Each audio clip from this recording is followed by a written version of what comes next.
예. 후보자 2022년 3월 9일 대통령 선거 때 투표하셨지요? 예, 투표했습니다. 지방선거 때도 투표하셨지요? 했습니다. 후보자가 어느 분에게 투표했을지 대충 예상이 가능합니다. 무슨 뜻인지 이해는 하시지요? 예. 네. 대통령 취임식에 평일인데요. 대전고등법원장이 참석을 하셨어요. 그때 후보자 기억에 서울에 있는 법원장이나 법원행정처 간부 외에 충청권, 강원권 이하의 법원장 중에 참석한 사람 다른 사람 있습니까? 예, 여러 명이 있습니다. 여러 명 있으면 몇 명입니까? 저희 숫자 제가- 알고 있습니다만. 제가 정확하게 기억은 못 하겠는데 몇 사람 있었습니다. 적절합니까? 어떠세요? 예. 지방에 있는 법원장이 평일에 대통령 취임식에 초청장 보낸다고 참석하는 게 아니, 옳습니까?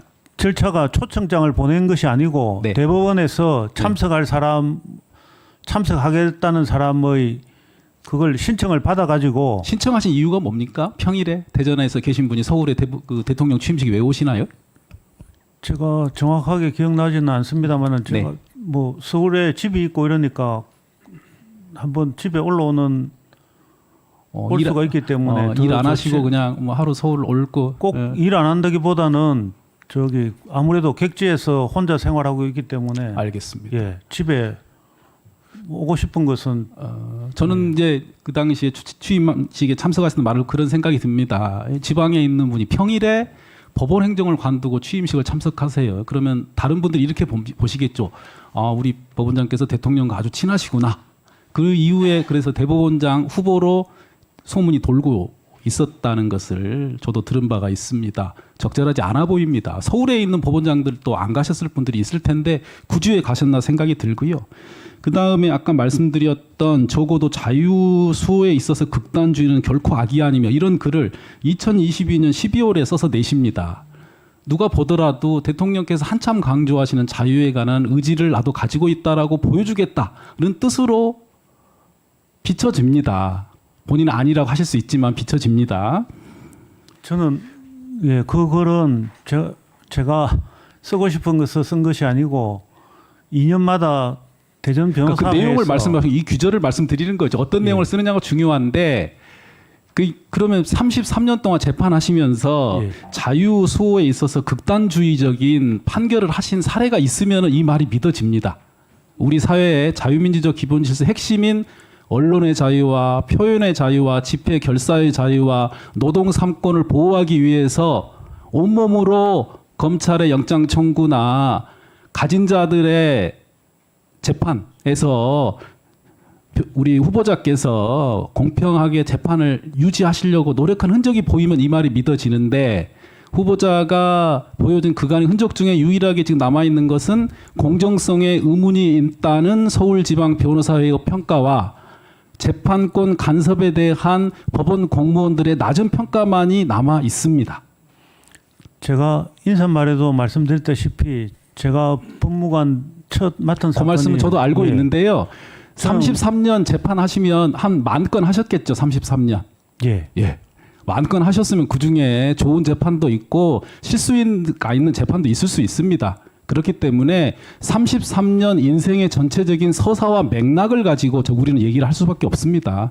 좋은 재판 많이 하셨겠지요. 그렇지만 또 그렇지 않은 재판도 분명히 있을 겁니다. 그렇다고 33년 동안 한 10,000건의 재판을 다 보고 그 당사자를 다 불러서 후보자가 어떤 판사인지 물어볼 수는 없습니다. 그렇기 때문에 함께 근무했던 법원 내부의 직원들 얘기를 듣는 것이고 후보자의 재판에 관여했던 변호사들의 평가를 받는 것입니다.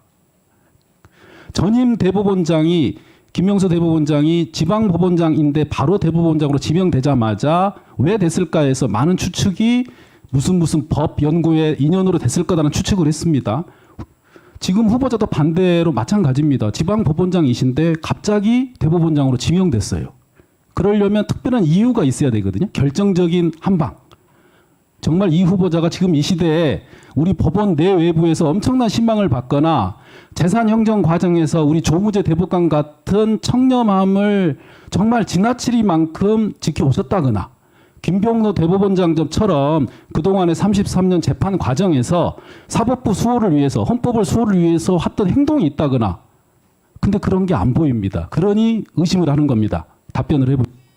예, 저는 말씀하신 바와 같이 재산을 늘리기 위해서 투기 행위와 유사한 행위를 일체 한 적이 없습니다.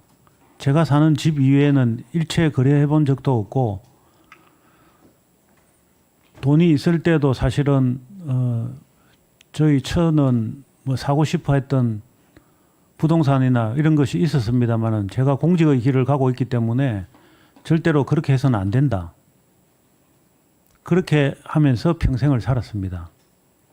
그리고 어떻게 저도 뭐 평가액이 이렇게 높을 줄은 이제 와서 알았습니다만은 돌아가신 장인이 이렇게 일부 분재로서 정리해 준 재산이 이렇게 사회적 무리가 될 줄은 꿈에도 생각해 본 적이 없습니다. 저는 기본적으로 지금 위원님께서 지적하신 그런 분들을 제가 잘 알고 있습니다. 특히 조무재 대법관님은 제가 부산고등법원에 있을 때 부산지방법원장을 하셨고 대법원 연구관을 할 때 대법관을 하시면서 저는 그분의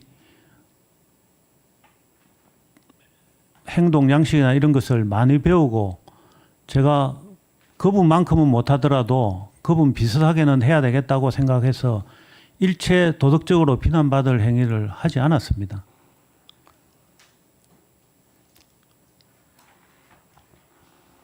그리고 재판에서도 저는 최선을 다했습니다. 외부의 평가에 대해서 저에 대한 부정적인 평가도 겸허하게 수용하겠습니다.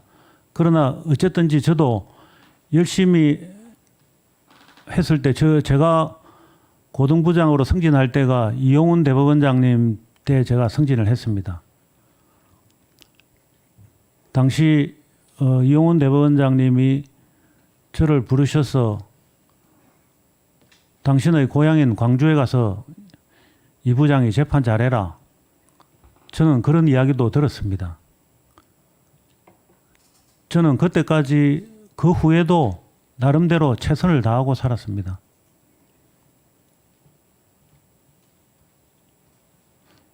제가 재판한 거에 대해서는 저는 지금도 스스로에 돌아봐 부끄러움이 전혀 없습니다.